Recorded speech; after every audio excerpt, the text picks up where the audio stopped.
The Assassination by Edgar Allan Poe. Stay for me there, I will not fail to meet thee in that hollow vale.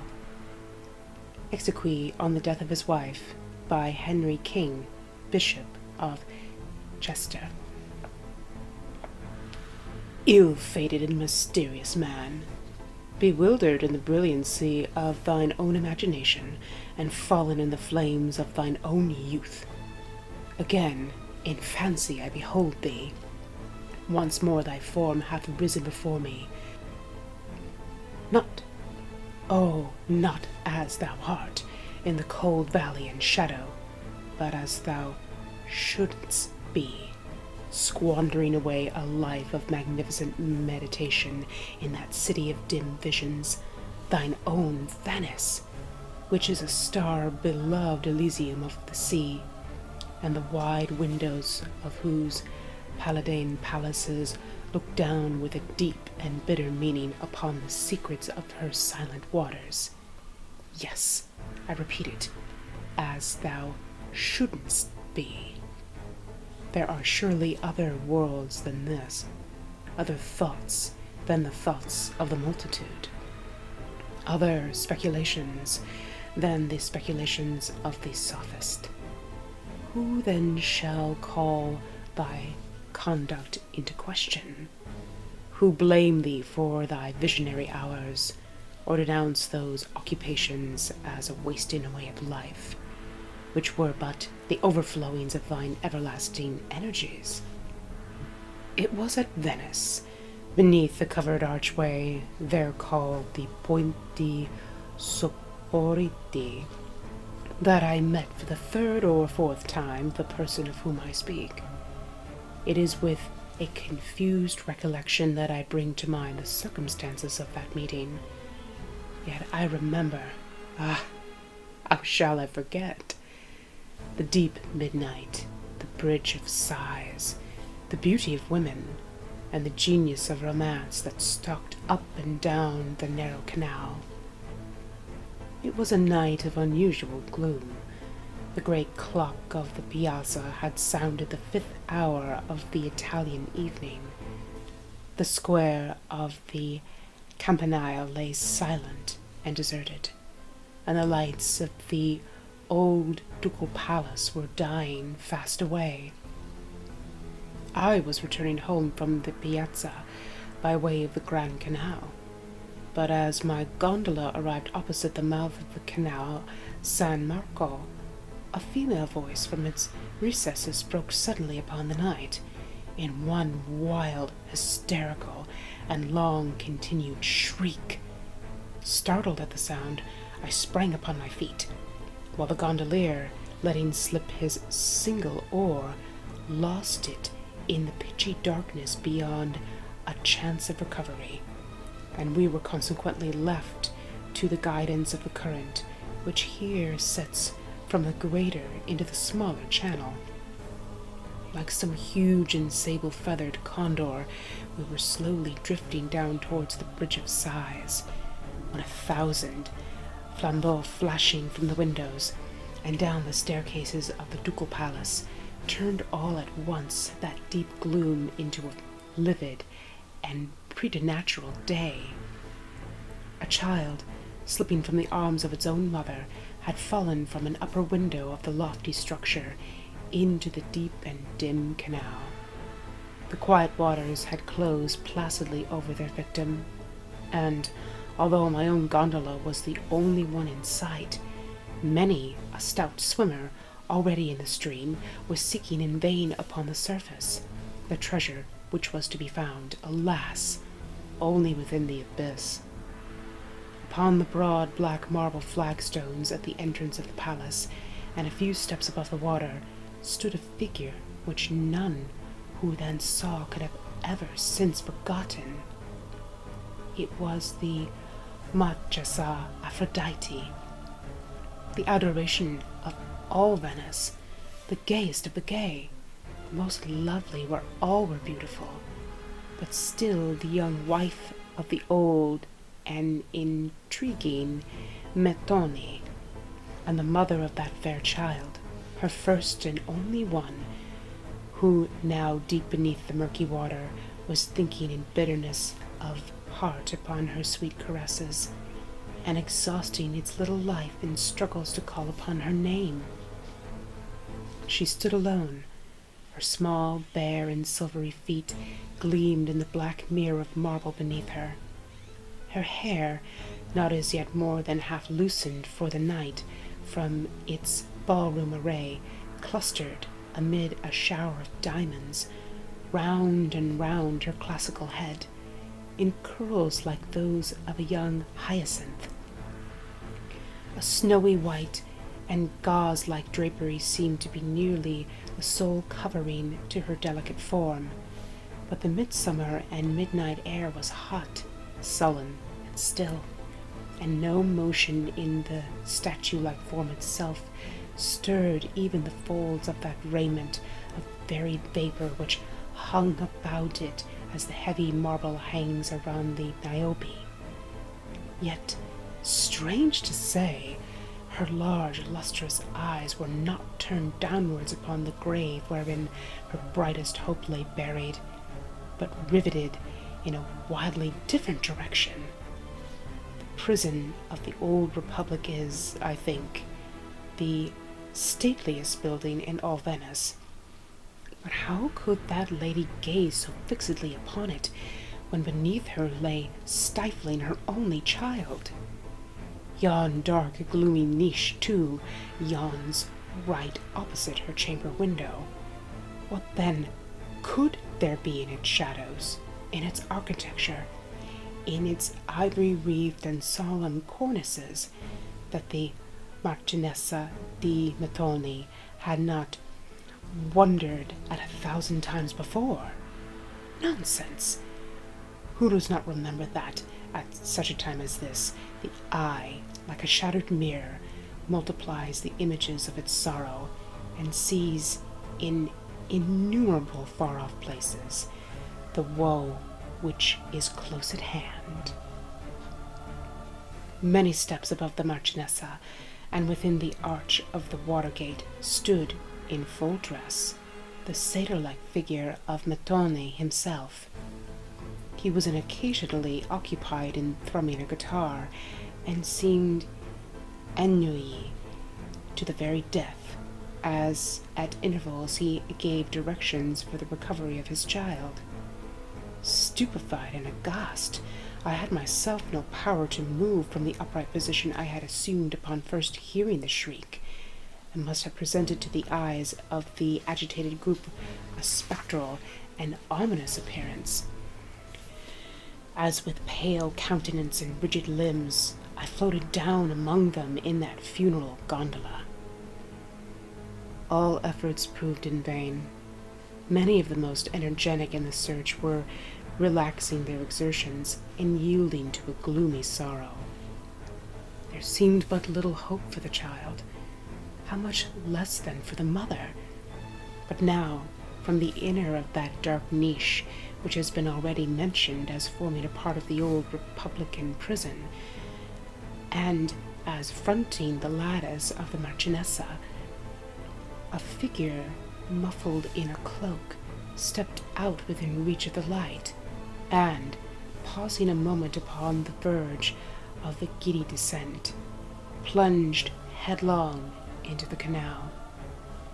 As in an instant afterwards he stood with the still living and breathing child within his grasp, upon the marble flagstones by the side of the Marchionessa.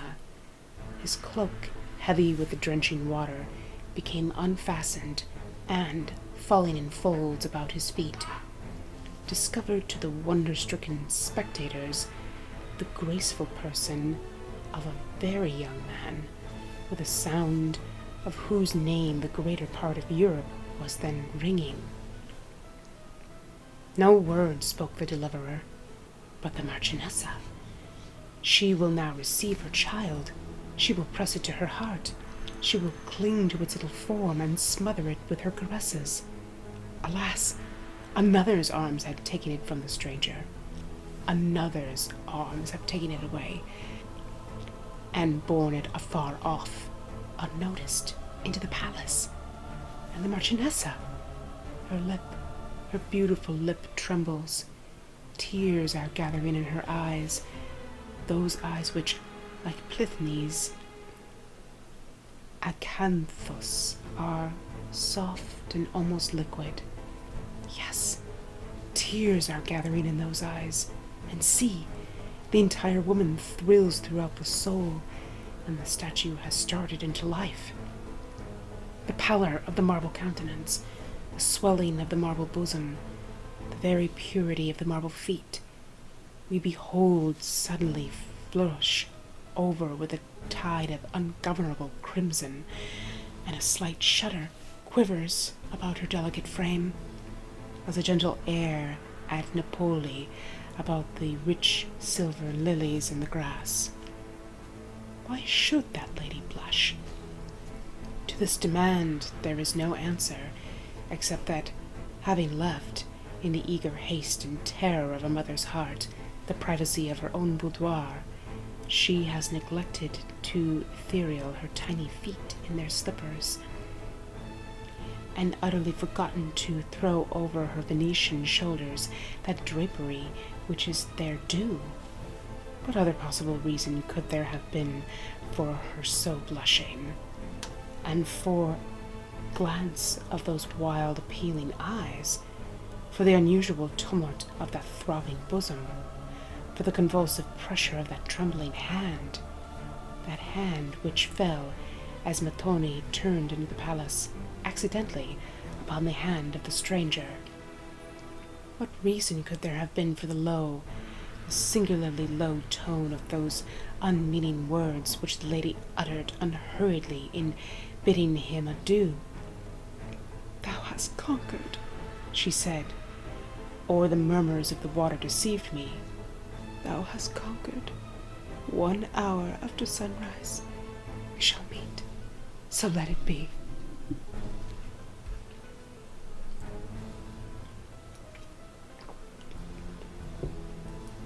The tumult has subsided.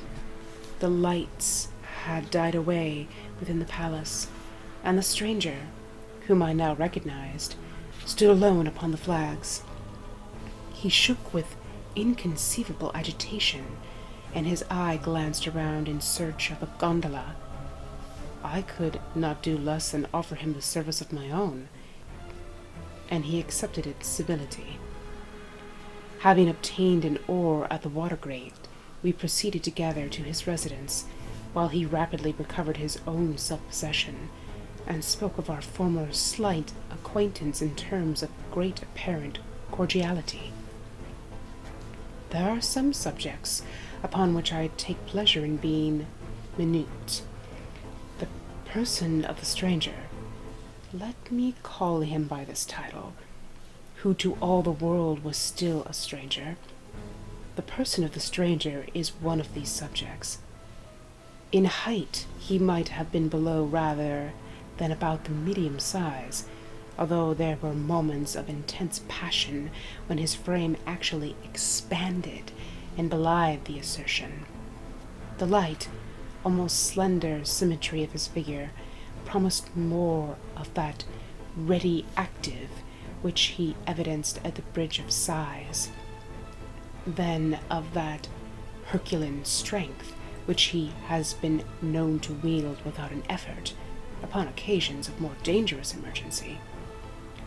With the mouth and chin of a deity, singular, wide, full, liquid eyes, whose shadows varied from purple haze to intense and brilliant jet, and a profusion of curling black hair from which a forehead of unusual breadth gleamed forth at intervals, all light and ivory, were his features, than which I have seen none more classically regular, except, perhaps, the marble ones of the Emperor Commodus.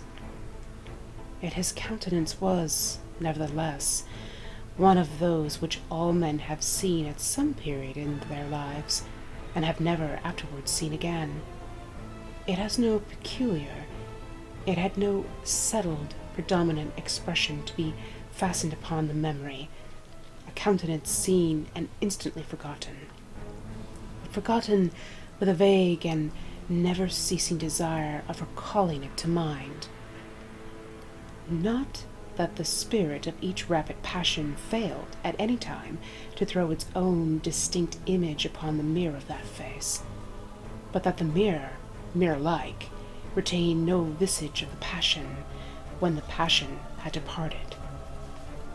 Upon leaving him on the night of our adventure, he solicited me, in what I thought an urgent manner, to call upon him very early the next morning. Shortly after sunrise, I found myself accordingly at his palazzo, one of those huge structures of gloomy yet fantastic pomp, which tower above the waters of the Grand Canal in the vicinity of the Rialto. I was shown up a broad, winding staircase of mosaics into an apartment whose unparalleled splendor burst through the opening door with an actual glare, making me blind and dizzy with luxuriousness. I knew my acquaintance to be wealthy. Report had spoken of his possessions in terms which I had ever ventured to call terms of ridiculous exaggeration. But as I gazed about me, I could not bring myself to believe that the wealth of any subject in Europe could have supplied the princely magnificence which burned and blazed around. Although, as I say, the sun had risen, yet the room was still brilliantly lightened up. I judged from this circumstance, as well as from an air of exhaustion in the countenance of my friend, that he had not retired to bed during the whole of the preceding night. In the architecture and embellishments of the chamber, the evident design had been to dazzle and astound. Little attention had been paid to the decora of what is technically called keeping, or to the proprieties of nationality. The eye wandered from object to object, and rested upon none, neither the grotesques of the Greek painters, nor the sculptures of the best Italian days, nor the huge carvings of untutored Egypt. Rich draperies in every part of the room trembled to the vibration of low, melancholy music, whose origin was not to be discovered. The senses were oppressed by mingled and conflicting perfumes, reeking up from the strange conventi censers, together with multitudinous flaring and flickering tongues of emerald and violent fire. The rays of the newly risen sun poured in upon the whole, through windows formed each of a single pane of crimson-tinted glass, glancing to and fro in 1,000 reflections, from the curtains which rolled from their cornices like cataracts of molten silver. The beams of natural glory mingled at length fitfully with the artificial light, and lay weltering in subdued masses upon the carpet of rich, liquid-looking cloth of Chile gold. Laughed the proprietor, motioning me to a seat as I entered the room, and throwing himself back at full length upon an ottoman. "I see," said he, perceiving that I could not immediately reconcile myself to the beneficence of so singular a welcome. "I see you are astonished at my apartment, and my statues, my pictures, my originality of conception in architecture and upholstery. Absolutely drunk, eh, with my magnificence? Pardon me, my dear sir." Here his tone of voice dropped to the very spirit of cordiality. "Pardon me for my uncharitable laughter. You appeared so utterly astonished.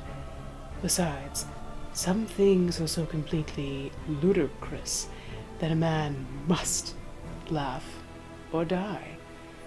To die laughing must be the most glorious of all glorious deaths." Sir Thomas More. A very fine man was Sir Thomas More. Sir Thomas More died laughing, you remember.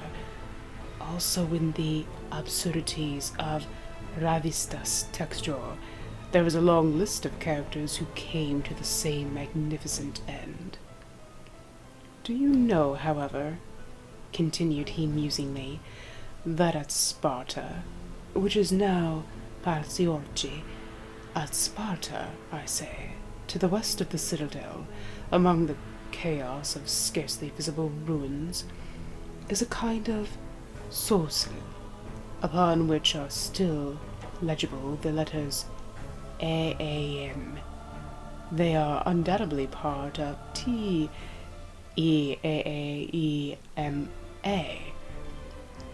Now, at Sparta were 1,000 temples and shrines to 1,000 different divinities. Exceedingly strange that the altar of laughter should have survived all the others. But in the present instance, he resumed, with a singular alteration of his voice and manner, I have no right to be merry at your expense. You might well have been amazed. Europe cannot produce anything so fine as this, my little regal cabinet. My other apartments are by no means the same order, mere ultras of fashionable insipidity. This is better than fashion, is it not? Yet this has but to be seen to become the rage, that is, with those who could afford it at a cost of their entire patrimony. I have guarded, however, against any such profanation. With one exception, you are the only human being besides myself and my valet who has been admitted within the mysteries of these imperial precincts, since they have been bedazzled, as you see. I bowed in acknowledgment, for the overpowering sense of splendor and perfume and music, together with the unexpected eccentricity of his address and manner, prevented me from expressing, in words, my appreciation of what I might have construed into a compliment. Here, he resumed, arising and leaning on my arm as he sauntered around the apartment. Here are paintings from the Greeks to Cimabue, and from Cimabue to the present hour. Many are chosen, as you see, with little difference to the opinions of virtue. They are all, however, fitting tapestry for a chamber such as this. Here, too, are some chefs d'oeuvre of an unknown great, and here unfinished designs by men celebrated in their day, whose very names the perspicacity of the academics has left to silence, and to me. What think you? Said he, turning abruptly as he spoke. What think you of this Madonna della Pieta? It is Guido's own, I said with all the enthusiasm of my nature, for I had been poring intently over its surpassing loveliness. It is Guido's own. How could you have obtained it? She is undoubtedly in painting what the Venus is in sculpture. He said thoughtfully. The Venus? The beautiful Venus? The Venus of Medici? She of the diminutive head and the gilded hair? Part of the left arm? Here his voice dropped, so as to be heard with difficulty. And the right are restorations, and in the coquetry of that right arm lies, I think, the quiescence of all affection. Give me the Canova, the Apollo too. Is a copy, there can be no doubt of it. Blind fool that I am, who cannot behold the boasted inspiration of the Apollo. I cannot help, pity me, I cannot help preferring the Antonius. Was it not Socrates who said that the statuary found his statue in the block of marble? Then Michelangelo was by no means original in his couplet. Non ha modo arista alcun concierto, c'è un marmo solo in si non circonscriava.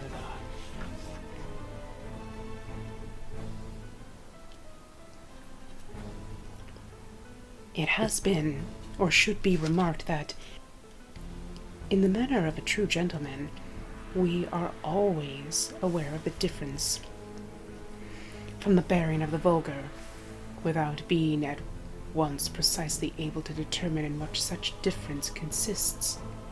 Allowing the remark to have applied in its full force to the outward demeanor of my acquaintance, I felt it, on that eventful morning, still more fully applicable to his moral temperament and character.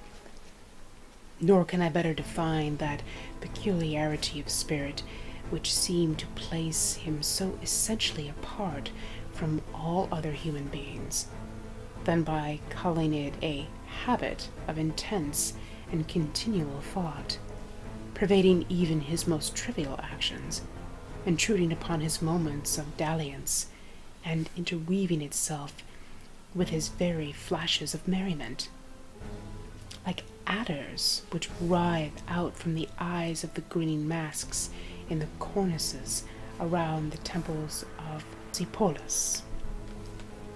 I could not help, however, repeatedly observing, through the mingled tone of levity and solemnity with which he rapidly decanted upon matters of little importance, a certain air of trepidation, a degree of nervous antianton in action and in speech, an unquiet excitability of manner, which appeared to me at all times unaccountable, and upon some occasions even filled me with alarm. Frequently, too, pausing in the middle of a sentence whose commencement he had apparently forgotten, he seemed to be listening in the deepest attention, as if either in momentary expectation of a visitor, or to sounds which must have existed in his imagination alone. It was during one of these reveries, pauses of apparent abstraction, that, in turning over a page of a poet and scholar politician's beautiful tragedy, the Orfeo, the first native Italian tragedy, which lay near me upon an ottoman, I discovered a passage underlined in pencil. It was a passage towards the end of the third act, a passage of the most heart-stirring excitement, a passage which, although tainted with impurity, no man shall read without a thrill of novel emotion, no woman without a sigh.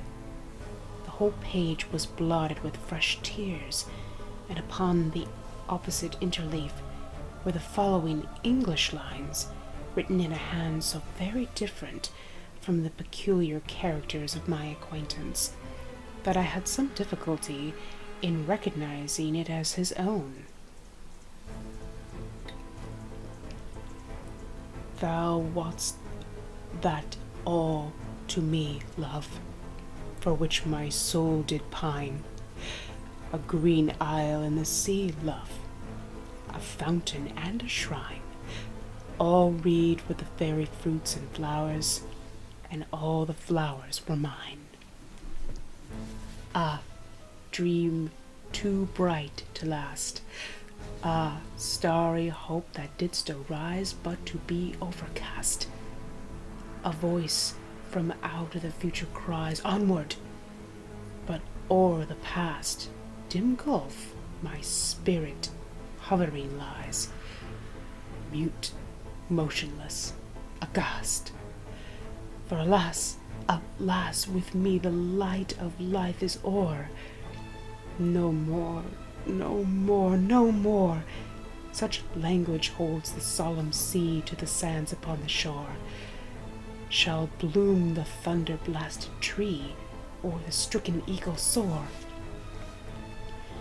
Now all my hours are trances, and all my nightly dreams are where the dark eye glances, and where thy footstep gleams, in what ethereal dances, by what Italian streams. Alas! For that accursed time they bore thee o'er the billow, from love so titled age and crime, an unholy pillow, from me, and from our misty clime, where weeps the silver willow. That these lines were written in English, a language with which I had not believed their author acquainted, afforded me little matter for surprise.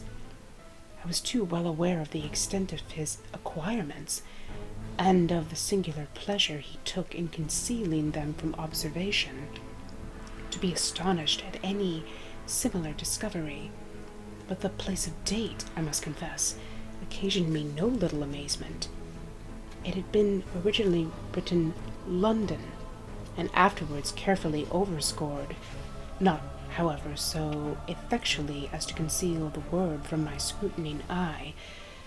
I say this occasioned me no little amazement, for I well remember that, in a former conversation with my friend, I particularly inquired if he had at any time met in London the Marchionessa di Mettoni, who for some years previous to her marriage had resided in that city, when his answer, if I mistake not, gave me to understand that he had never visited the metropolis of Great Britain. I might as well here mention that I have more than once heard, without of course giving credit to a report involving so many improbabilities, that the person of whom I speak was not only by birth, but in education an Englishman. "There is one painting," said he, without being aware of my notice of the tragedy. "There is still one painting which you have not seen." And throwing aside a drapery, he discovered a full-length portrait of the Marchionessa Aphrodite. Human art could have done no more in the delineation of her superhuman beauty. The same ethereal figure which stood before me the preceding night upon the steps of the ducal palace stood before me once again, but in the expression of the countenance, which was beaming all over with smiles, there still lurked incomprehensible anomaly, that fitful stain of melancholy which will ever be found inseparable from the perfection of the beautiful. Her right arm lay folded over her bosom. With her left she pointed downward to the curiously fashioned vase. One small fairy foot alone visible barely touched the earth, and, scarcely discernible in the brilliant atmosphere which seemed to encircle and enshrine her loveliness, floated a pair of the most delicately imagined wings. My glance fell from the painting to the figure of my friend, and the vigorous words of Chapman's Buci di Ambrios quivered indistinctly upon my lips. "He is up there like a Roman statue. He will stand till death had made him marble." "Come," he said at length, turning towards a table of richly enameled and massive silver, upon which were a few goblets fantastically stained, together with two large Etruscan vases, fashioned in the same extraordinary model as that in the foreground of the portrait, and filled with what I supposed to be your Highnessburger. "Come," he said abruptly, "let us drink. It is early, but let us drink. It is indeed early." he continued musingly, as a cherub with a heavy golden hammer made the apartment ring with the first hour after sunrise. "It is indeed early, but what matters it? Let us drink. Let us pour out an offering to yon solemn sun, which these gaudy lamps and censers are so eager to subdue." And, having made me pledge him to a bumper, he swallowed in rapid succession several goblets of the wine.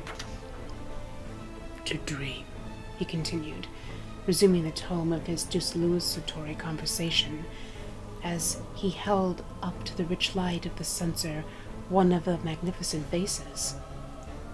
"To dream has been the business of my life. I have therefore framed for myself, as you see, a bower of dreams. In the heart of Venice, could I have erected a better? You behold around you, it is true, a melody of architectural embellishments. The chastity of Iona is offended by antediluvian devices, and the Sphinxes of Egypt are outstretched upon carpets of gold. Yet the effect is incongruous to the timid alone. Proprieties of place, and especially of time, are the bugbears which terrify mankind from the contemplation of the magnificent. Once I was myself a decorist, but that sublimation of folly has pallid upon my soul. All this is now the fitter for my purpose.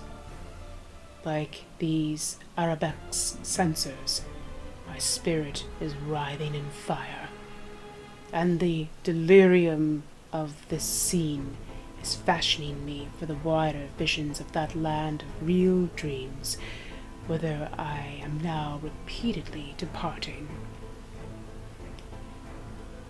He here paused abruptly, bent his head to his bosom, and seemed to listen to a sound which I could not hear. At length, erecting his frame, he looked upwards and ejaculated the lines of the Bishop of Chichester. "Stay for me there. I will not fail to meet thee at that hollow vale." In the next instant, confessing the power of the wine, he threw himself at full length upon an ottoman. A quick step was now heard upon the staircase, and a loud knock at the door rapidly succeeded. I was hastening to anticipate a second disturbance, when a page of Montoni's household burst into the room, and faltered out, in a voice choking with emotion, the incoherent words, my mistress, poisoned, poisoned! Oh, beautiful Aphrodite!" Bewildered, I flew to the ottoman, and endeavored to arouse the sleeper to a sense of the startling intelligence. But his limbs were rigid, his lips were livid, his latently beaming eyes were riveted in death. I staggered back towards the table. My hand fell upon a cracked and blackened goblet, and a conscientiousness of the entire and terrible truth flashed suddenly over my soul.